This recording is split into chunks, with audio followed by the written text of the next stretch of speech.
அல்ஹம்துலில்லாஹி ரப்பில் ஆலமீன். அஸ்ஸலாத்து வஸ்ஸலாமு அலா அஷ்ரஃபில் அன்பியாஇ வல் முர்சலீன் வ அலா ஆலிஹி வ ஸஹ்பிஹி வ மன் தபிஅஹும் பி இஹ்சானின் இலா யௌமித்தீன். சுப்ஹானக லா இல்ம லனா இல்லா மா அல்லம்தனா இன்னக அன்தல் அலீமுல் ஹகீம். வ இன்தஹு மஃபாத்திஹுல் கைபி லா யஅலமுஹா இல்லா ஹு வ யஅலமு மா ஃபில் பர்ரி வல் பஹ்ர் وما تسقط من ورقة إلا يعلمها ولا حبة في ظلمات الأرض ولا رطب ولا يابس إلا في كتاب مبين. أما بعد. கண்ணியத்துக்குரிய உலமாக்களே, பெருமதிப்புக்குரிய சகோதரர்களே, தாய்மார்களே, சகோதரிகளே, அஸ்ஸலாமு அலைக்கும் வரஹ்மத்துல்லாஹி வபரகாத்து. பேரருளாளனும் அன்புக்குரியோனுமாகிய அல்லாஹுவின் கிருபையினால் மாவனல்லை வரலாற்றிலே ஒரு மைல்கல்லாக அமைகின்ற இந்த நிகழ்வு நடைபெற்று கொண்டிருக்கிறது. அதற்காக எல்லாம் வல்ல அல்லாஹு தாலாவுக்கு முதலில் நான் எனது இதயத்தின் ஆழத்திலிருந்து அவனை புகழ்கிறேன். அல்ஹம்துலில்லாஹ். ஒரு நற்செயல் அல்லாஹ்வுடைய அருள் இல்லாமல் நிச்சயம் நடைபெற முடியாது. அல்லாஹும்ம அஇன்னி அலா திக்ரிக வ ஷுக்ரிக வ ஹுஸ்னி இபாதத்தி. இறைவா, உன்னை நினைவு கூறவும், உனக்கு நன்றி செலுத்தவும், உன்னை வணங்கி வழிபடவும் எனக்கு நீ உதவி செய்வாயாக என்று அல்லாஹ்வுடைய தூதர் ஸல்லல்லாஹு அலைஹி வஸல்லம் அவர்கள் பிரார்த்தித்தார்கள். அவனுடைய உதவி இல்லாமல் நிச்சயம் இந்த நற்செயல் நடைபெறுவதற்கு வாய்ப்பில்லை. அல்ஹம்துலில்லாஹ், சும்மா அல்ஹம்துலில்லாஹ், அல்ஹம்துலில்லாஹ். இந்த நிகழ்வு மாவனல்லையை பொறுத்தவரையில் பெருநாளை போன்று இந்த ஊர் மக்கள் மகிழ்ச்சியோடு எதிர்பார்த்திருந்த ஒரு நாளா. இந்த நாளை எதிர்கொள்வதற்கு அல்லாஹ்வுடைய அருளுக்கு அடுத்ததாக உழைத்தவர்கள், ஒத்துழைத்தவர்கள் அனைவரையும் இங்கு ஒவ்வொருவராக நினைவு கூற முடியாது. குறிப்பாக மஸ்ஜிதுல் ஹுதா பள்ளிவாசல் நிர்வாகத் தலைவர், உறுப்பினர்கள் உட்பட ஜாஹிரா தேசிய பாடசாலையின் அதிபர், ஆசிரியர்கள், நிர்வாகம், இந்த நிகழ்ச்சி நடைபெறுவதற்கு உதவிய தனவந்தர்கள், விளையாட்டு கழகங்கள், பொது அமைப்புகள், ஸ்தாபனங்கள், அதேபோன்று இந்த மைதானத்தை சூழ இருக்கின்ற அயலவர்கள், அவர்கள் எத்தனையோ வகையில் இந்த இஜ்திமா சிறப்பாக நடைபெறுவதற்கு எங்களுக்கு உதவிகள் புரிந்திருக்கிறார்கள். இஜ்திமா செய்தியை முழு ஊரிலும் சமூகமயப்படுத்திய ஆண்கள், பெண்கள், எதிர்பாருங்கள் குடும்ப இஜ்திமா என்று போஸ்டர் ஒட்டிய போது எதிர்பாருங்கள் குடும்ப இஜ்திமா என்று திரும்ப திரும்ப வீதியிலே அதனை மீட்டிக் கொண்டிருந்த சிறியவர்கள், ஒளி பதிவு செய்வதற்காக எங்களுக்கு உதவி செய்திருக்கின்ற நிறுவனங்கள், குறிப்பாக இதனை தங்களுடைய செலவில் ஒளிப்பதிவு செய்து சிறப்பாக அந்த ஒளிப்பதிவை வெளியீடு செய்வதற்கு உதவிய கொழும்பைச் சேர்ந்த நாலேஜ் பாக்ஸ் நிறுவனத்தார், மேடை ஒழுங்குகளை, மண்டப ஒழுங்குகளை செய்வதற்கு இரவும் பகலும் பல நாட்கள் இங்கு ஒன்று சேர்ந்து உழைத்தவர்கள், பெண்கள் பகுதி ஜம்மியா, அசாஃபீர் ஊழியர்கள், பொதுவாக ஒத்துழைத்தவர்கள், உதவி செய்தவர்கள், இங்கு பெயர் குறிப்பிடப்பட முடியாதவர்கள், எங்களுடைய அழைப்பை ஏற்று இந்த இஜ்திமாவுக்கு ஆர்வத்தோடு நேர காலத்தோடு இங்கு வந்து அமர்ந்து இதனை சிறப்பிக்க வந்தவர்கள் அனைவருக்கும் வல்ல நாயன் அவனுடைய பேரருளை சொரிய வேண்டும். அவர்களை மார்க்க விளக்கம் உள்ளவர்களாக மாற்ற வேண்டும். இந்த மாவனல்லையும் அதனை சூழ இருக்கின்ற பிரதேசங்களிலும் தீன்மனம் பரப்புகின்ற ஒளி விளக்குகளாக அவர்களை மாற்ற வேண்டும். அவர்களுக்கு நல்வாழ்வு வழங்க வேண்டும். உலகத்திலும் மறுமையிலும் அவர்களுக்கு உயர்ந்த அந்தஸ்துகளை அல்லாஹ் கொடுக்க வேண்டும். தீனின் விளக்கத்தை கொடுத்து அவர்களை இந்த தீனின் பாதையிலே அவர்களுடைய பாதங்களை ஸ்திரப்படுத்த வேண்டும். அவர்களால் இங்கு வராதவர்களுக்கும் இந்த இடம் தெரியாதவர்களுக்கும் அல்லாஹ்வுடைய தீனின் ஒளி கிடைப்பதற்கு அல்லாஹ் அருள் புரிய வேண்டும். அவர்களை மறுமையிலே ஏற்றுக்கொள்ள வேண்டும் என்று நான் மனதார பிரார்த்திக்கின்றேன். கண்ணியமிக்க சகோதரர்களே, சகோதரிகளே, இந்த இஜ்திமா ஒரு முக்கியமான கருப்பொருளிலே நடைபெற்றுக் கொண்டிருக்கிறது. 3 அலகுகள் பற்றி நாங்கள் இந்த இஜ்திமாவிலே பேசுகின்றோம், விவாதிக்கின்றோம். ஒன்று, அல்லாஹு தஆலா உருவாக்கிய குடும்பம் என்ற நிறுவனம் பற்றி. இரண்டாவது, நாங்கள் வாழுகின்ற இந்த நாடு பற்றி. இந்த நாட்டிலிருந்து நாங்கள் தூரமானவர்கள் அல்ல. இந்த நாட்டின் பார்ட் அண்ட் பார்சலாக, இந்த நாட்டின் ஒரு அங்கமாக, அதனோடு இரண்டர கலந்து வாழுகின்றோம் என்ற வகையில் இந்த நாட்டின் நலன் குறித்து நாங்கள் இந்த இஜ்திமாவிலே ஒரு தலைப்பை இணைத்துள்ளோம். அதே போன்று குடும்பமும் நாடும் நலம் பெறுவதற்கு இந்த சமூகத்தில் எத்தகைய ஒரு மாற்றம் வர வேண்டும், சமூகம் என்ற அலகு எவ்வாறு கட்டியெழுப்பப்பட வேண்டும் என்பதையும் இந்த இஜ்திமாவின் ஒரு உரையாக நாங்கள் எடுத்திருக்கின்றோம். அது பற்றித்தான் நான் இந்த இடத்திலே உங்களுக்கு முன்னால் பேச விளைகின்றேன் இன்ஷா அல்லாஹ். இந்த சமூகம் அல்லாஹ் விரும்புகின்ற ஒரு சமூகமாக மாற்றி அமைக்கப்பட வேண்டும். அந்த மாற்றத்தை நோக்கி இந்த சமூகத்தின் உலமாக்கள், தலைவர்கள், புத்திஜீவிகள், சாதாரண மக்கள், வியாபாரிகள், ஆண்கள், பெண்கள், சிறுவர்கள் எல்லோரும் ஒன்றுபட்டு உழைக்க வேண்டும். அது பற்றி இந்த இடத்தில் மிக சுருக்கமாக நாங்கள் புரிந்து கொள்ள முயற்சிப்போம் இன்ஷா அல்லாஹ். அல்லாஹு தஆலா குடும்பத்தை உருவாக்குகின்ற மனிதர்களுக்கு சுபசோபனம் சொல்லுகிறான். நீங்க சுவர்க்கத்துக்கு குடும்பமாக போகலாம் என்று சொல். அது மாதிரி ஒரு சமூகத்தை நிர்மாணிக்கின்றவர்களுக்கும் சுவன பாக்கியம் இருக்கிறது. அந்த பாக்கியத்தை பெறுவதற்காகத்தான் அல்லாஹ்வுடைய தூதரோடு மதீனாவாசிகள் உடன்படிக்கை செய்தார்கள். தங்களுடைய உயிர்கள், உடைமைகள், சொத்துக்கள், தங்களுடைய பிரதேசம், ஆயுள் அனைத்தையும் அவர்கள் உயிலெழுதி கொடுத்தார் அந்த சுவனத்துக்காக.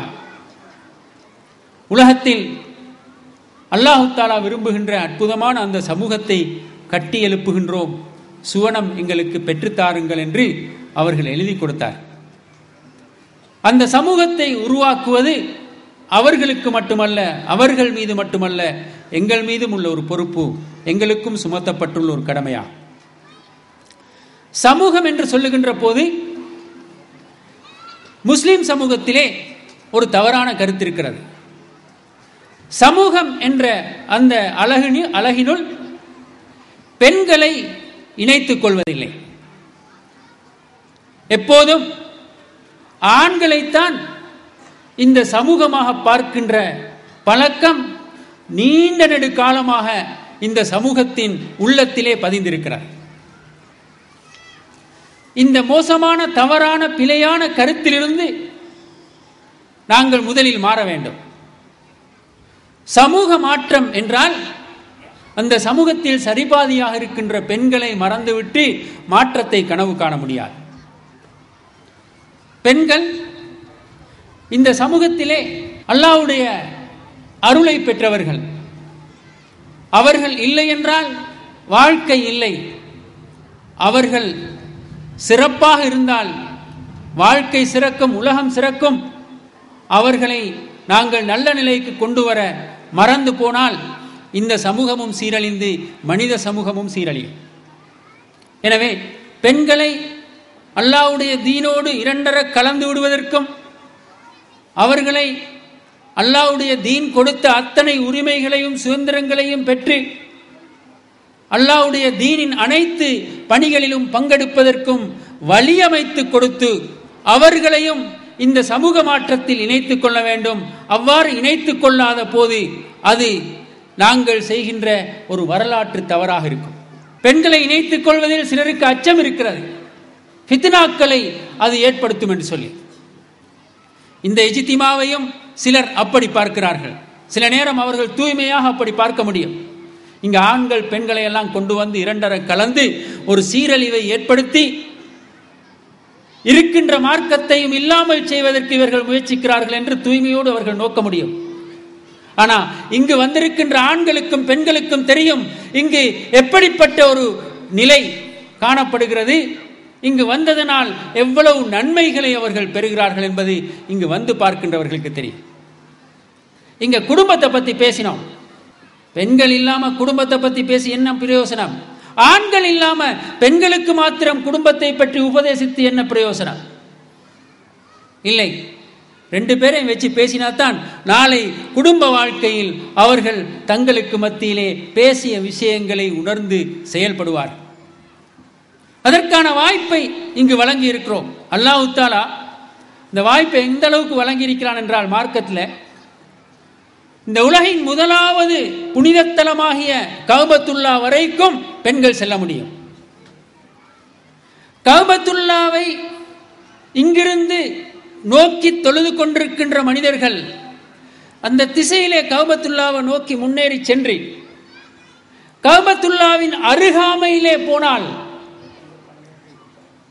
இந்த பெண்கள் எல்லாம் இவ்வளவு கிட்ட அல்லாஹ்வுடைய அந்த அற்புதமான இல்லத்தின் அருகாமைக்கு பெண்கள் வரையலுமா? அவங்க கொஞ்சம் விலகி நில்லுங்க, நீங்க இவ்வளவு தூரத்தில் நிக்கணும், கிட்ட வரப்படாது என்று அவர்களை அல்லாஹ் விலக்கி வைத்தானா? இல்லை, கஅபாவின் திரை வரைக்கும் அவர்கள் செல்ல முடியும்.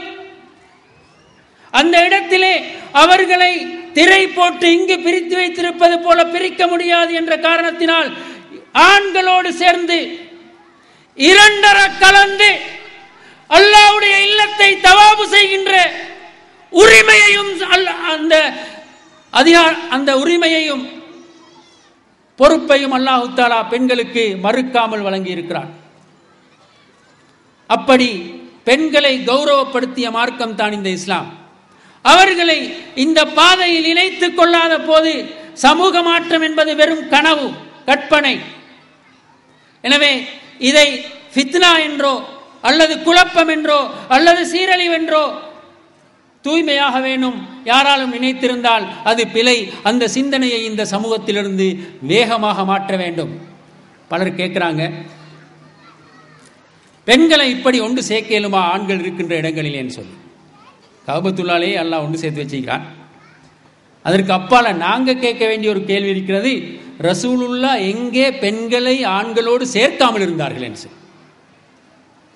இப்ப சேர்க்கலுமான்னு தானே கேட்கிறாங்க. நாங்க திருப்பி கேட்க வேண்டிய ஒரு கேள்வி இருக்கிறது, பெண்களையும் ஆண்களையும் சேர்க்காமல் ரசூலுல்லாஹி ஸல்லல்லாஹு அலைஹி வஸல்லம் அவர்கள் என்ன செய்தார்கள்? அனைத்தையும் சேர்த்து தான் செய்திருக்கிறார்கள்.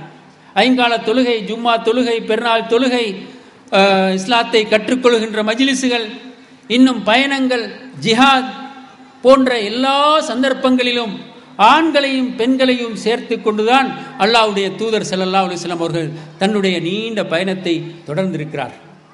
அந்த வாய்ப்பு இன்று பெண்கள் சமூகத்துக்கு மறுக்கப்பட்டிருக்கிறது. எனவே சமூக மாற்றம் என்று சொல்கின்ற போது ஆண்களை மாத்திரம் மனதிலே வைத்துக் கொண்டு பெண்களை ஏசுரத்துக்கு மட்டும் உரிய கருப்பொருளாக மாற்றிக்கொள்ளக்கூடாது. பெண்கள் சீரழிவு, ஜாஹிலியத், பண்பாட்டு ஒழுக்க வீழ்ச்சி, இத்தனைக்கும் பெண்கள் தான் காரணம் என்று ஏசுறதுக்குரிய கருப்பொருளாக பெண்களை வச்சுக்கொண்டு அவங்கள எந்த இடத்துக்கும் வர அனுமதிக்காம, சீர்திருத்தத்துக்கான வாய்ப்புகள் அவர்களுக்கு கொடுக்காம, இந்த சமூகத்தில் ஆண்கள்ல இருந்து பெண்கள்ல வேறையா பிரிச்சு வச்சிருக்கிறது, அது இந்த சமூகத்துக்கும் பெண்களுக்கும் அல்லாஹ்வுடைய தீனுக்கும் செய்கின்ற ஒரு பெரிய அநியாயம். அதிலிருந்து இந்த சமூகத்தை காப்பாற்ற வேண்டிய பொறுப்பு எங்களுக்கு இருக்கிறது. எனவே சமூகம் என்ற அந்த அம்சத்துக்குள், அழகுக்குள் பெண்கள் இன்றியமையாதவர்கள் என்பதை முதலில் நாங்கள் விளங்கிக் கொள்வோம். சமூகம் ஒன்றை சமூக வாழ்வு ஒரு முஸ்லிமை பொறுத்தவரையில், பொதுவாக ஒரு மனுஷனை பொறுத்தவரையில் அவனுக்கென்று ஒரு வாழ்வு இருக்கிறது. அந்த வாழ்வுக்கு அவன் ஒரு வட்டம் போட்டிருக்கிறான்.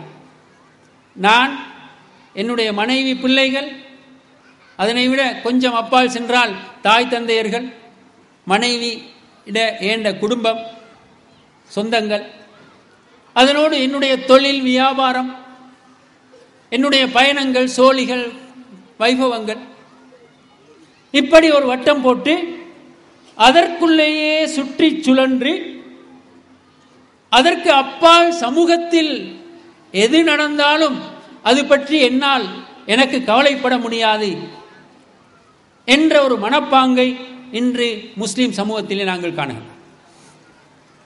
இந்த மனப்பாங்கோடு வாழுவது இஸ்லாமா? முதலாவது கேள்வி. இந்த மனப்பாங்கோடு ஒரு முஸ்லீம் வாழலுமா? எப்படி குடும்பத்தை விட்டுட்டு விலகி வாழ இயலாதோ, மனைவியோடு, பிள்ளைகளோடு, தாய் தந்தையர்களோடு சம்பந்தப்படாம எப்படி விலகி வாழ முடியாதோ, அதே மாதிரி சமூகத்தை விட்டும் நாங்கள் பிரிந்து விலகி வாழ முடியாது. ஏனென்றால் சமூகத்துக்கு முன்னால் பாரிய பல பொறுப்புகளும் கடமைகளும் இருக்கின்றன. அந்த கடமைகளை யாருக்கோ விட்டு யாராவது செய்வாங்க. யார் செய்வாங்க? பள்ளிவாசல் நிர்வாகிகள் கொஞ்சம் செய்வாங்க, உலமாக்கள் கொஞ்சம் செய்வாங்க, சங்கங்கள் என்று ஏதாவது இயக்கங்கள் என்று யாராவது ஏதாவது அமைச்சு கொண்டு அவங்க கொஞ்சம் செய்வாங்க. மற்றவங்களுக்கு இதை பற்றி கவலை இல்லை. ராமன் ஆண்டா என்ன, ராவணன் ஆண்டா என்ன, எங்களுக்கு எங்களுடைய வேலைகளும் சோழிகளும் பயணங்களும் இருக்கின்றன என்று ஒரு முஸ்லீம் வாழ முடியாது. அந்த வாழ்க்கை இஸ்லாமிய வாழ்க்கை அல்ல. அவர் தொழுது நோம்பு நோட்டாலும் சரி, அவர் இஸ்லாமிய வாழ்க்கை வாழவில்லை. சமூகத்தோடு இரண்டரை கலந்து வாழ வேண்டும். சமூகத்தின் ஏற்ற இறக்கங்களிலே பங்கு கொள்ள வேண்டும். சமூகத்தின் சுக துக்கங்களில் அவருக்கு ஒரு பெரிய பங்கு இருக்க வேண்டும். அந்த பங்குகளை இலக்கமிட்டு 1, 2, 3, 4 என்று சொல்லிக் கொண்டு போகலாம். அவற்றை மிக சுருக்கமாக உங்களுக்கு முன்னால் வைக்கிறேன். இந்த சமூக பொறுப்புகள், சமூக கடமைகள், சமூக வாழ்வு என்பவற்றில் நாங்கள் எங்கே இருக்கிறோம் என்று ஒரு முறை சிந்தித்துவிட்டு இந்த இஜ்திமாவிலிருந்து நாங்கள் விடை பெறுவோம். ஒரு சமூகம் அல்லாஹ் விரும்புகின்ற சமூகமாக மாற வேண்டும் என்றால் அதில் அல்லாஹு தஆலா எதிர்பார்க்கின்ற முதலாவது அம்சம் அந்த சமூகத்தின் தலைமைத்துவமாகும். தலைமைத்துவம் இஸ்லாத்தை பொறுத்தமட்டில் மிக அடிப்படையான ஒன்று. அதாவது கஅபத்துல்லா முழு முஸ்லீம் சமூகமும் உலகின் எந்த திசையில் இருந்தாலும் நோக்குகின்ற ஒரு மத்திய திசை என்றால், நோக்குகின்ற திசை அது எல்லோரும் நோக்குகின்ற ஒரு திசை என்றால் முழு முஸ்லீம் சமூகத்தினதும் கூட்டு வாழ்க்கையை கட்டி வைக்கின்ற நடுக்கம்பம் தான் அந்த தலைமைத்துவம். அந்த தலைமைத்துவம் என்ற கம்பம் இல்லாவிட்டால் அத்தனை பேரும் அவிழ்த்து விடப்பட்ட மேய்ப்பன் இல்லாத மந்தையாக இந்த சமூகம் மாறிவிடும். எனவே தலைமைத்துவம் இல்லாமல் வாழ முடியாது. அல்லாஹ்வுடைய தூதர் ஸல்லல்லாஹு அலைஹி வஸல்லம் அவர்கள் சொன்னார்கள், சொணங்காம செய்கிற வேலைகள் கொஞ்சத்தை, அதில் ஒன்று மௌத்தாயினா உடனே அடக்கம். ஆனால் அப்படி சொன்ன அல்லாஹ்வுடைய தூதரின் ஜனாசா 2 இரவுகளுக்கு மேலால் அடக்கம் செய்யப்படாமல் வைக்கப்பட்டிருந்தது. என்ன காரணம்? ஒரு நேரம் எடுத்தது. ரசூலுல்லாவுக்கு பிறகு இந்த உம்மத்தின் அடுத்த தலைவர் யார் என்று தீர்மானிப்பது. அடுத்த தலைவர் யார் என்பதை தீர்மானிக்க முன்பு இருந்த தலைவரின் ஜனாசாவை அடக்கிவிட்டால் இங்கு தலைவரே இல்லை. ஜனாசாவையாவது வைத்துக் கொள்ள வேண்டும் அடுத்த தலைவர் பதவி ஏற்பதற்கு முன்னால் என்பதை அந்த சஹாபாக்கள் உணர்ந்திருந்தார்கள். அவ்வளவு தூரம் தலைமைத்துவத்துக்கு முக்கியத்துவம் கொடுக்கப்பட்டது. மறுமையில் நிழலில்லாத அந்த மஹ்ஷர் பெருவெளியில் 7 வகையான மனிதர்களுக்கு அல்லாஹ் தன்னுடைய அர்ஷின் நிழலில் இடமளிக்கிறான் என்று ஸல்லல்லாஹு அலைஹி வஸல்லம் அவர்கள் சொன்னார்கள். சபஅத்துன் யுதில்லுஹுமுல்லாஹு ஃபீ தில்லி யௌம லா தில்ல இல்லா தில்லு. அந்த 7 பேர்ல முதலாவது மனிதர் யார் தெரியுமா? இமாமுன் ஆதில், இந்த உலகத்தை நீதியாக வழிநடத்திய தலைவன். இந்த உலகத்தை நீதியாக வழிநடத்திய தலைவனுக்குத்தான் முதலாவது இடம் அர்ஷின் கீழ் வழங்கப்படுகிறது. இந்த உலகத்தில் அல்லாஹ்வையும் அல்லாஹ்வுடைய ரசூலையும் ஒரு மனிதன் நம்பி அல்லாஹ்வுக்கு கட்டுப்பட்டு வாழ வேண்டும் என்றால் தலைமைத்துவம் இன்றியமையாத ஒன்றாகும். பலர் சொல்றதை நாங்கள் இன்னைக்கு கேட்டிக்கிறோம். இந்த இயக்கங்களுக்கு இடையில ஒரு வகையான முருகல்கள் இருக்குது தானே. இந்த காய்ச்சல், இயக்க காய்ச்சல்கள், அந்த சூடு தாங்க இயலாம கொஞ்சம் பேர் நாங்கள் ஒன்றிலையும் இல்லை வாப்பா அப்படின்னு சொல்லிக்கொள்றதுல அவங்களுக்கு ஒரு சந்தோஷமும் பெருமை. அப்படி சொல்லிட்டு என்ன சொல்றாங்க தெரியுமா? எங்களுக்கு இந்த இயக்கமும் வேணும், அந்த இயக்கமும் வேணும், ஒரு இயக்கமும் வேணும். நாங்கள் அல்லாஹ்வுக்கும் ரசூலுக்கும் கட்டுப்படுறோம், குர்ஆன் சுன்னாவை நாங்கள் பின்பற்றோம். சரியா இந்த வார்த்தை?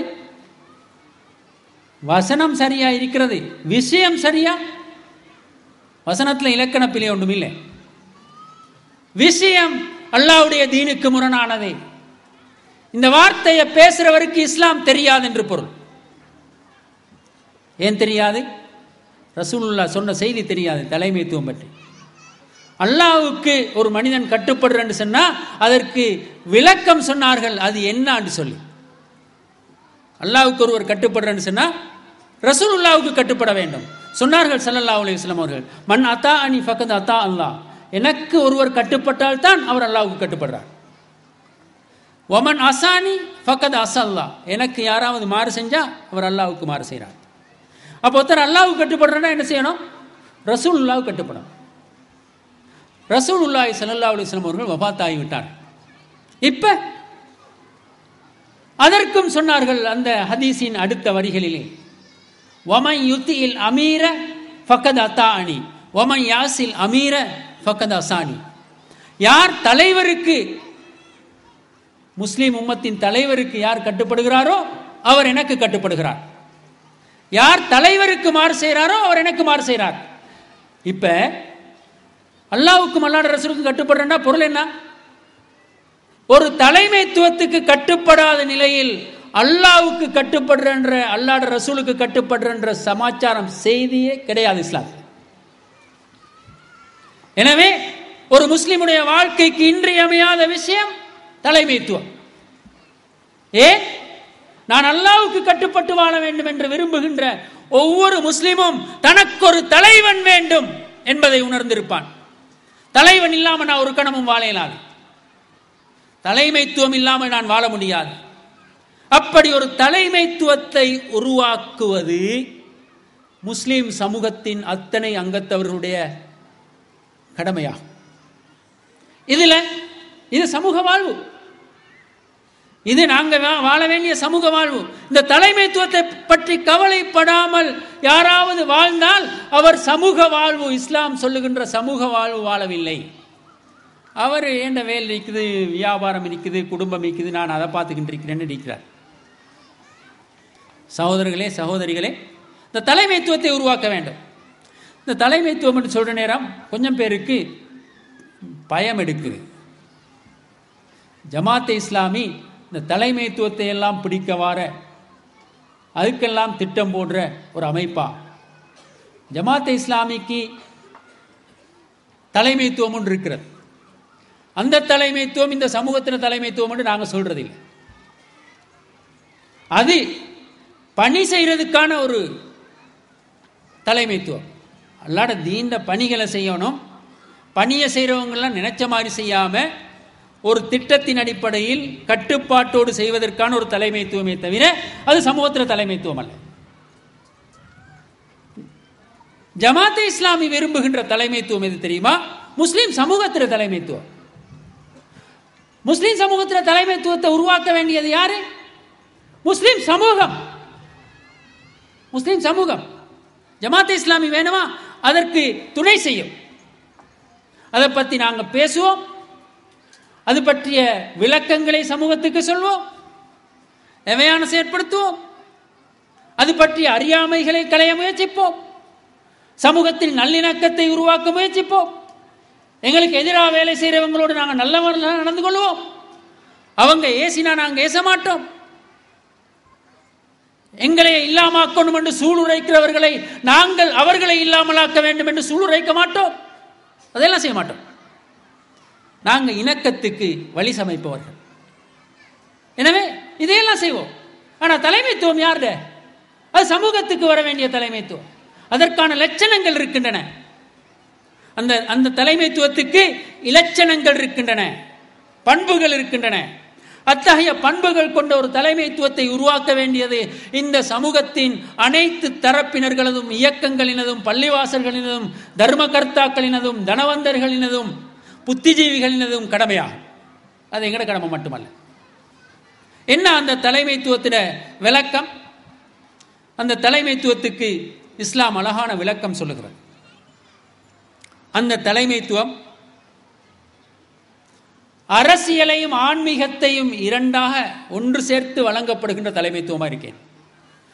துண்டு துண்டா அந்த தலைமைத்துவம், அரசியலுக்கு வேற தலைமைத்துவம், மார்க்கத்துக்கு வேற தலைமைத்துவம், கல்விக்கு வேற தலைமைத்துவம், அதுக்கு வேற இதுக்கு வேறன்னு சொல்லி இந்த கூறு போட்டு சம்பந்தம் இல்லாம, தொடர்புகள் இல்லாம, இஸ்லாமிய அச்சில் அந்த அனைத்து விவகாரங்களையும் வழிநடத்துவதற்கு முடியாத துண்டு துண்டான தலைமைத்துவங்கள் அல்ல. துண்டு துண்டா தலைமைத்துவங்கள் இருக்கிறது. எப்ப ஒரு பொது தலைமைத்துவத்தின் கீழ் டிபார்ட்மெண்ட்களாக இருக்கலாம் மற்ற தலைமைத்துவங்கள். ஆனால் முழு முஸ்லிம் சமூகத்துக்கும் தலைமைத்துவம் தேவை. எல்லாவற்றையும் ஒரு குடையின் கீழ் இணைத்து வழிநடாத்துகின்ற தலைமைத்துவம் தேவை. ரசூலுல்லாஹி ஸல்லல்லாஹு அலைஹி வஸல்லம் அவர்கள் சொன்னார், ரெண்டாவது தலைமைத்துவம் உண்டு இந்த சமூகத்தில் இருக்கிறதுக்கு அவங்க இடமே தரல.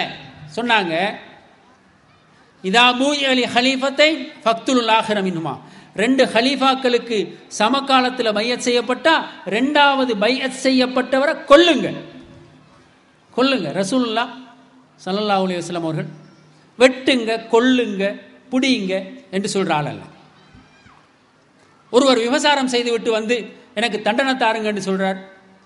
ரசூலுல்லாஹ் வேறொரு பக்கமா திரும்பி கொள்றார். அந்த பக்கமா வந்து சொல்றார், இன்னொரு பக்கமா திரும்புறாங்க. அந்த பக்கம் வந்து சொல்றார், இன்னொரு பக்கமா திரும்புறாங்க. அந்த வார்த்தையை கேட்க விரும்பவும் இல்லை, அவருக்கு தண்டனை கொடுக்க விரும்பவும் இல்லை. அவர் விடாப்பிடியாக தனக்கு தண்டனையை வாங்கி கொண்டார். செஞ்சிட்டு வந்து அவன் சொல்றான், செய்யாம பக்கத்தால போனாலே இந்த டிஸ்ட்ரிக்ட்ல எல்லாரும் பேசுவாங்க. செஞ்சிட்டு வந்து சொல்றான், அவனை ஏற்றுக்கொள்ளவோ அவன் சொல்வதை கேட்பதற்கோ அவனுக்கு தண்டனை வழங்குவதற்கோ அல்லாஹ் தூதர் விரும்பல, அவனாக கேட்டு வாங்கி கொள்றான். ஆனால் தலைமைத்துவத்தில் ரெண்டாவது ஆள் வந்தா கொல்லுங்கன்னு ரசூலுல்லாஹ் சொல்றான். அப்ப எவ்வளவு பயங்கரமான விஷயம் அது, இந்த சமூகத்தை ரெண்டாக்குறது. நீங்க இன்னொரு கேள்வி என்கிட்ட கேட்பீங்க, நீங்களும் ரெண்டாக்கி வச்சுக்கிற ஆள் தானேன்னு சொல்லி. ஒரு இயக்கம் அமைச்சு அதின தலைவராக இருந்து கொண்டு சமூகத்தில் ஒருமைப்பாட்டை பற்றி பேசுறதுக்கு உங்களுக்கு என்ன அருகதை இருக்குதுன்னு சொல்லி.